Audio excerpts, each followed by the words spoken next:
2017 తర్వాత యూపీలో double engine ప్రభుత్వం బుల్డోజర్ న్యాయాన్ని ప్రవేశపెట్టడంతో మాఫియా డాన్లు, గ్యాంగులు పరుగులు తీశాయన్నారు. ప్రస్తుతం యూపీ జైళ్లన్నీ మాఫియా డాన్లతో, వైట్ కాలర్ నేరగాళ్లతో నిండిపోయాయని తెలిపారు. యూపీలో ఒకప్పుడు అల్లర్లు, మత ఘర్షణలు జరిగేవని, ప్రస్తుతం అవన్నీ ఆగిపోయాయన్నారు. బుల్డోజర్లను యాక్షన్లోకి దింపితే యూపీలో అభివృద్ధి పరుగులు తీసిందని, ప్రస్తుతం ఉత్తరప్రదేశ్ అభివృద్ధికి దిక్సూచిగా ఉంది అన్నారు. చట్ట వ్యతిరేక కార్యకలాపాలను అదుపు చేయడం వల్ల యూపీలో పారిశ్రామిక అభివృద్ధి వేగం పుంజుకుంది అన్నారు.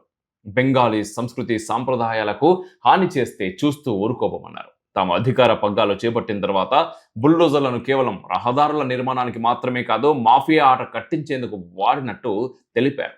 మమతా బెనర్జీ ప్రభుత్వం పనిగట్టుకొని వలసదారులను ప్రోత్సహిస్తోందని, వారిని సంతృప్తి పరిచేందుకు శ్రీరామనవమి శోభాయాత్రలను అడ్డుకుంటోందని యోగి ఆరోపించారు. మల్దా, ఉత్తర దినాజ్పూర్, బీర్భూమ్, ముర్షిదాబాద్, నాదియా జిల్లాల్లో బంగ్లాదేశీ అక్రమ వలసల కారణంగా జనాభా నిష్పత్తిలో మార్పు వచ్చి హిందువులు మైనార్టీలు అవుతున్నారని మండిపడ్డారు.